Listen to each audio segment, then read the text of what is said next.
I'll read that. Verse 31. God saw all that he had made, and behold, it was very good. And there was evening, and there was morning the sixth day. Genesis chapter 2, verse 1 says, Thus the heavens and the earth was completed, and all the host.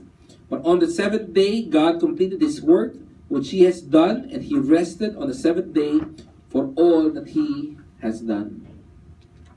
But if I look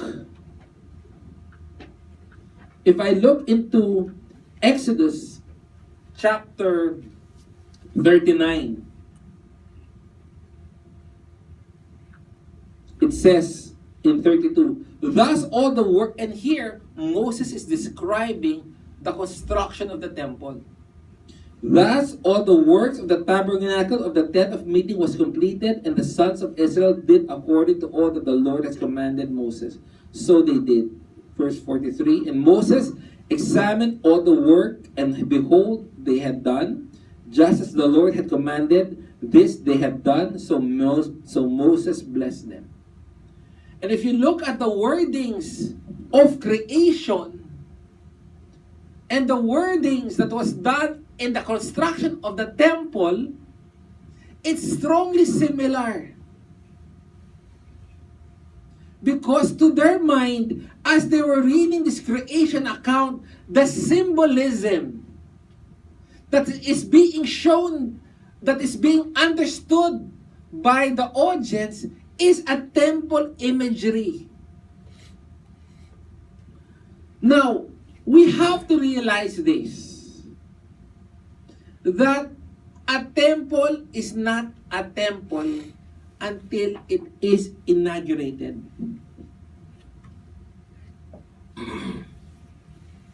And you might build the building, you might have all these constructions, you might have all the necessary furnishings and furnitures, but unless there is an inauguration of a temple, it's still not a temple.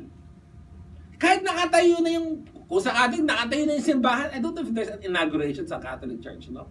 But sa temple, there's an inauguration.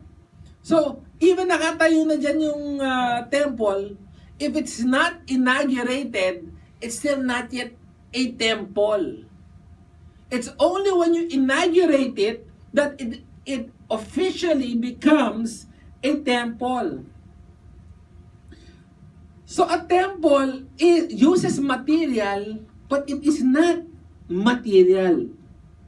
Because what makes a temple is what? When God starts residing in the temple. Unless God resides in the temple, it is still not a temple. It's almost saying like, a corpse is not a person.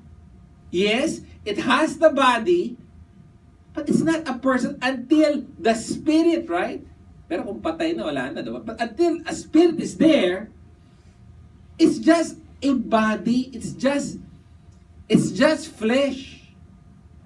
Same with a temple. A temple is not a temple unless God resides in there.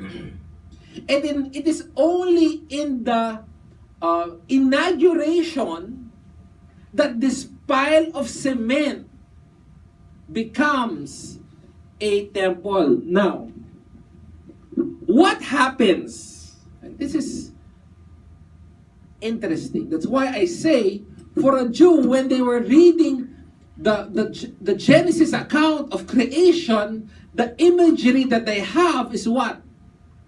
A temple imagery. Now, what happens during the inauguration of a temple? You know what happens during the inauguration? And I will read you an actual statement that's done during the inauguration of a temple. It says, to guide aright the hand of one who does righteousness, to put the wood neck stuck on the neck of the one who does evil. To keep the temple true, to keep the temple good, to give instructions to the city, the sanctuary, Gershu, to set up the throne of decreting destinies, to put into the hands of scepters of prolonged days, so on and so forth. You know what happens? You know what the priest does during a inauguration of a temple? He assigns functions on the different parts of the temple. Interesting. Because we saw the creation account as what? God assigning functions. Right? He was naming functions and installing installing different functions on different parts or different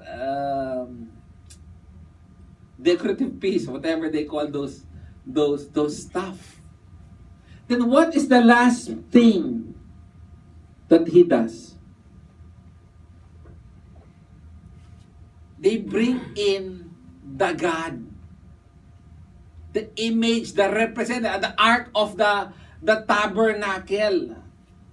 Now, the assigning of functions typically would take how many days? 7. It takes them 7 days when they inaugurate a temple and assign functions. And the last thing that they will do when they inaugurate a temple is what? Bring in the Ark of the Covenant or bring in their gods to now take residence inside the temple. Once that's done, the temple is officially now a temple. Why? Because the gods now reside in that temple. It's the same story of creation.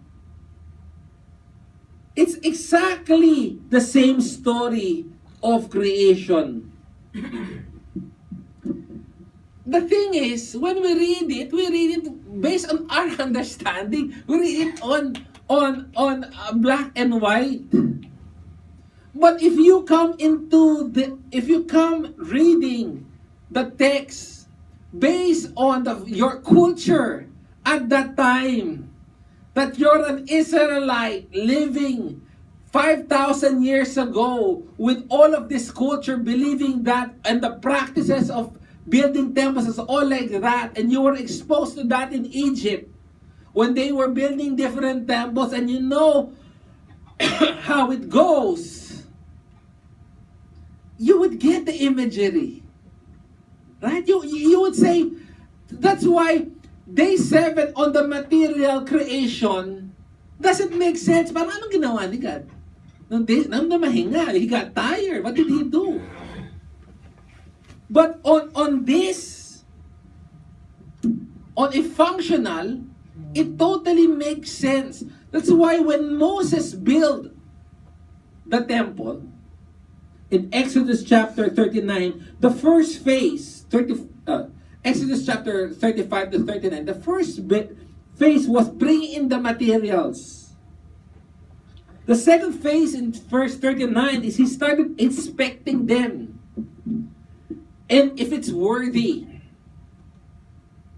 In Exodus chapter 40, he started anointing and consecrating them. And in chapter 40, verse 34, it says, then the last part of the inauguration is what? God started filling now the temple. The Shekinah glory filled the temple. Go to Exodus chapter 40 so that you just see that passage. Exodus chapter 40, verse 34.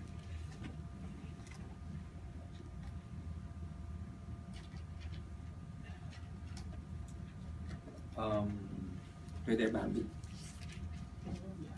Can you read it aloud, please? Verse. Exodus chapter 40, verse 34, and this is the last part when they're inaugurating the temple that Moses built. Read it aloud, please. Then the cloud covered the tent of meeting, and the glory of the Lord filled the tabernacle. Yeah, that's when the part when now God entered it, and now it officially becomes a temple.